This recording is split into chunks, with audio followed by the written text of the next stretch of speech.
24 ঘন্টার মধ্যে বাংলাদেশে নাকি সেনা নামতে চলেছে। কি আপডেট, কি পরিস্থিতি বাংলাদেশের, আমরা বিস্তারিত জানবো। বাংলাদেশের বিশিষ্ট আইনজীবী নিঝুম মজুমদার আমাদের সঙ্গে রয়েছেন। দাদা, আপনাকে স্বাগত জানাই আজও এই শোতে। বাংলাদেশের লেটেস্ট কি আপডেট, কেন এতটা তর্কাতর্কি হলো, কি হলো পরিস্থিতিটা? লেটেস্ট আপডেট বলতে যেটা বোঝায় সেটা হচ্ছে যে কয়েকটা ফ্রন্ট আপনাকে চিন্তা করতে হবে। সেটা হচ্ছে যে বাংলাদেশের বর্তমানের রাজনৈতিক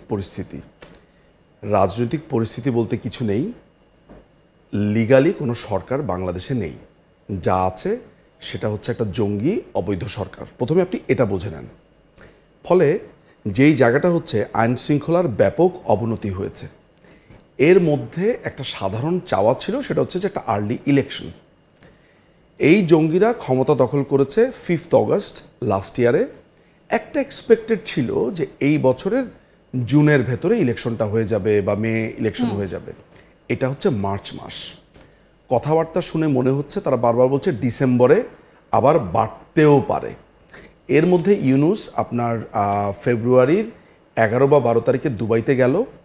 সেইখানে আপনার ইলন মাস্কের একটা এজেন্ট ছিল গ্যান্টি বিচ, তার সাথে যোগাযোগ করলো, কথাবার্তা বলল, লবিং করবার চেষ্টা করলো। স্টারলিংক বাংলাদেশে আসার যদিও চুক্তিটা আগে কথা হচ্ছিল, কিন্তু ইলন মাস্ককে তুষ্ট করে কোনোভাবে ট্রাম্পকে বোঝানো যায় কিনা বা পশ্চিমা বিশ্বকে কোনোভাবে বোঝানো যায় কিনা যে প্রেশার দিও না, আমাদের ইলেকশন হতে আর একটু বেশি সময় লাগতে পারে।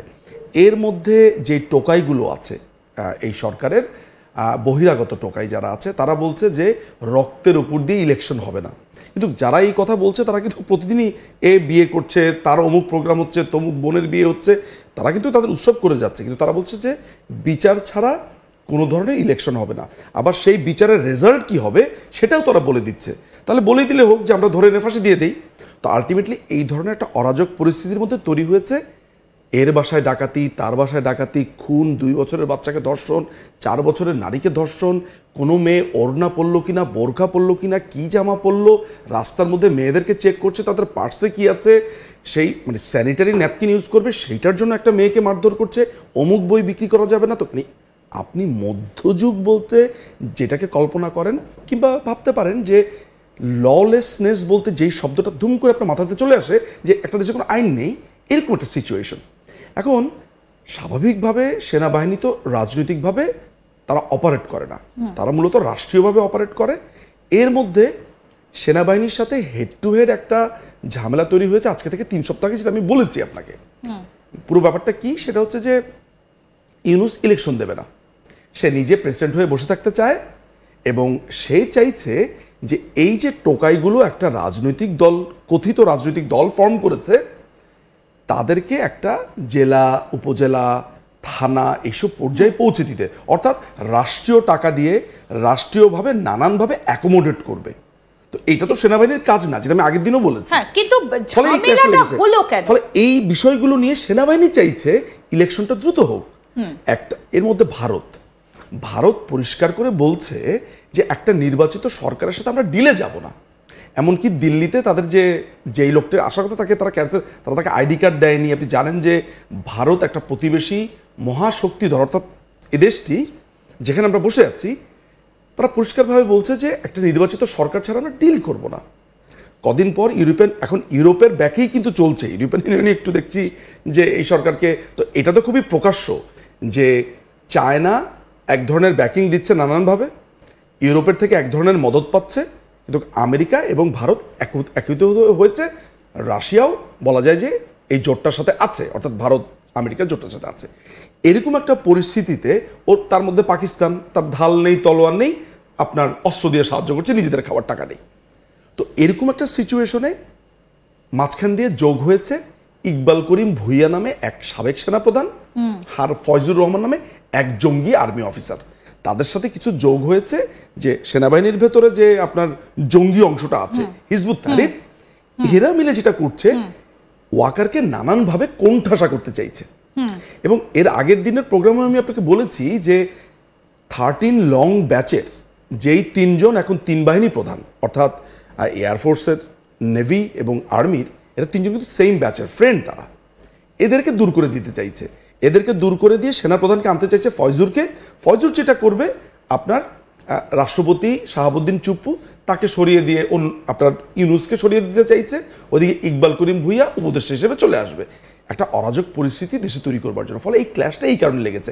এখন আপনি একটা জিনিস লক্ষ্য করুন, সেটা হচ্ছে যে সাধারণত সেনাবাহিনীর ভেতরে এই ধরনের অস্থিরতা যখন কাজ করতে থাকে, স্বাভাবিক সাধারণ মানুষের মধ্যে ব্যাপারটা যায় না। এই টেনশনের ব্যাপারগুলো আমরা জানি, যেহেতু সোর্সগুলো আছে, আপনারাও এটা জানেন, আমরা সেগুলো নিয়ে কথা বলছিলাম আসলে। ফলে কি হতে পারে, কেমন হতে পারে, এটা বলা মুশকিল।